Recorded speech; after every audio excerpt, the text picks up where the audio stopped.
Hello and welcome to a new video on the channel. I'm Adam Ferns and this is my top 10 favourite flying beasts from Beast Quest. Now, what makes a flying beast is that basically it needs to have wings. That's it. Okay, so please bear in mind this is my opinion, so if your opinion is different, please leave in the comments below why you think that.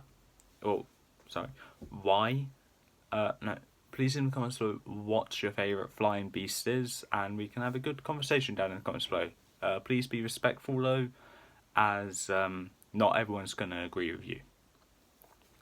So moving on, so let's get right into this. 10th place we have Larnak the Swarming Menace. Now this one is here for the simple reason I ran out of beasts that can fly. Comparing it to Larnak and the other beast which I was tempted to put on here, being Electro, I had to simply go with the one which I thought had a better fight along with better abilities. So even though I love Electro, I had to put Larnak here because it has the better abilities and better fight. That's because it's not a starter book, so it doesn't need to establish the series, so that's what Electro suffers from. Moving on to 9th place, we have the most violent beast in Battle of the Beasts, actually, Hawkeye, Arrow of the Air. Well, I said this so many times after Battle of the Beasts, Hawkeye was the most violent beast here, because it was. With the great abilities that have been constantly tried to be reused since Hawkeye's release, it's always the original Hurricane creator, and I always liked it for that. Anything else to say about it? Its design is amazing, and as I said previous times, it was my favourite beast out of all of them. Then it moved down a lot, but it's still in the top 20. And if you know that Hawkeye was in the top 20, that means you know that these remaining 8 books are also in the top 20. So you have a good understanding of whereabouts they are. Actually, no, some of them are reviewed. No, hold on. No, none of them are.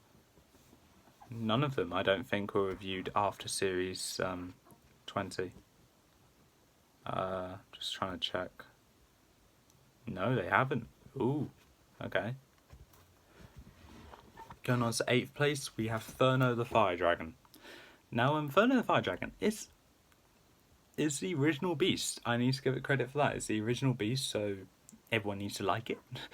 It has a good batch of abilities. Unfortunately, rather small fights, but it doesn't change the fact that it was a great start, so a great introduction to the series for a dragon.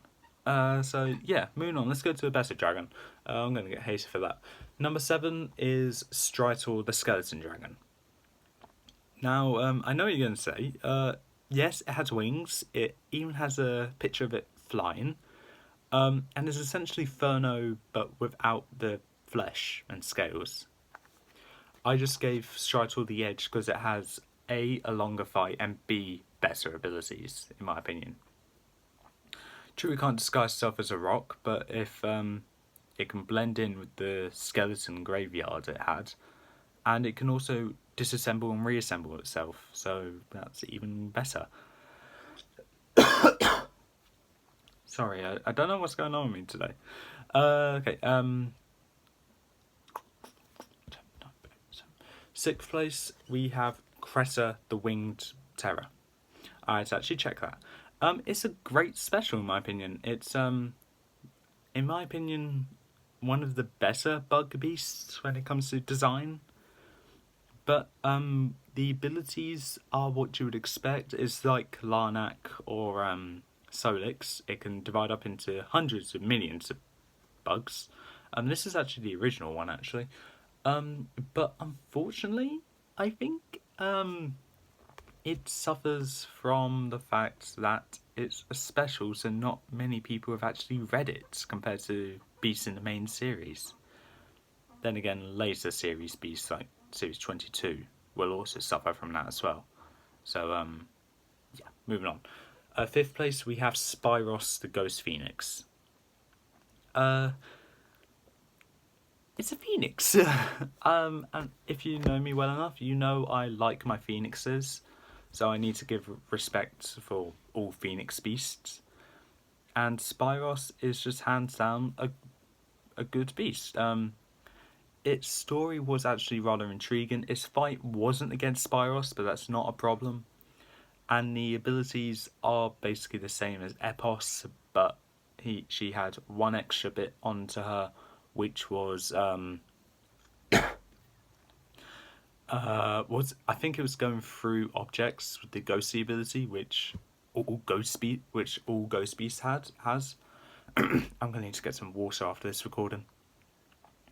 Fourth place, we have Epos the Flamebirds, the original Phoenix, so I had to put it higher than Spyros here. I stand by what I said in the ranking. Epos is better than Spyros. And Epos is also higher than Spyros for the simple reason it has helped out with Tom and Alina a lot more than Spyros has. Epos even helped find Spyros, so unfortunately Spyros just hasn't helped as much as Epos, but Spyros is still a great beast. Third place, oh god, these three.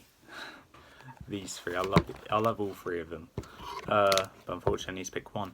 Third place, we have Amixis the Bug Queen.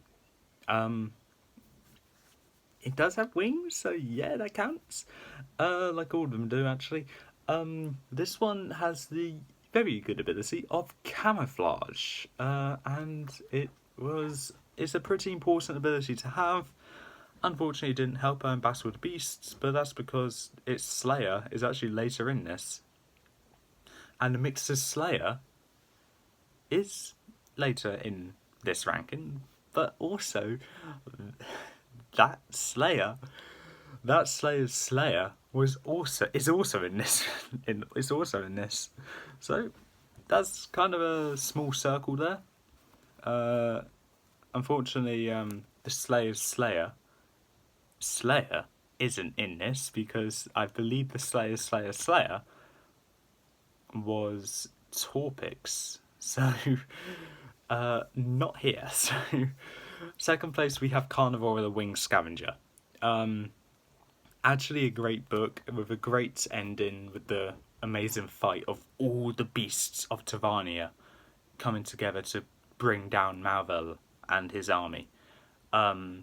It had a great fight of Tom versus Carnivora, as well as a great abilities, and also did really good in Battle of the Beasts. Great design as well.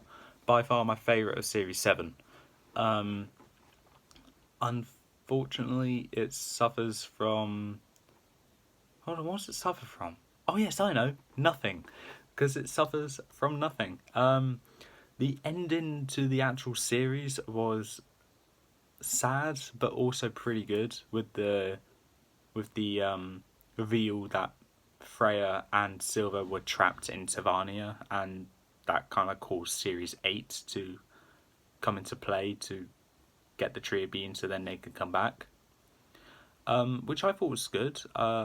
I just wondered what Freya and Silva were doing in Tavarnia. But not going to be as interesting in Series 8 in my opinion. So, yeah, with Carnivora as the way in second place, let's go to first place, being Vespic the Wasp Queen. The slayer of Amixis in Battle of the Beasts, and Carnivora slayed Vespic in Battle of the Beasts. So, kind of a small circle there. Unfortunately, Vespic is the best. I always liked this book from day one. It was it was my favourite book in the original ranking of series of... it was my favourite book of books 1 to 60 when I did that ranking, and it was my favourite book from all of them that from series 1 to 24. Unfortunately, the series as a whole pulls it down due to the story not being as good as the previous one, or the beast not being as good as series 13. But Vespic is still a great beast, and I always liked it for its diverse abilities and the amazing fights it had, along with the great design it has. I'll always be defending Vespic because even though it is essentially a bug beast, so a bit weak, I will always like it because it doesn't change the fact that it is a badass beast. And then basically being an updated version of Amictus and a bit more technically kind of colourful with the more colours it has. I still need to give credit where it's due.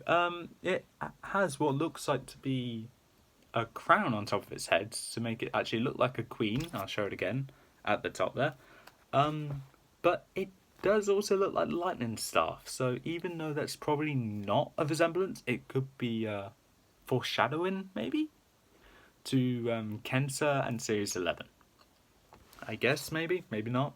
Don't know. That's just something I just pulled out of my ass right there.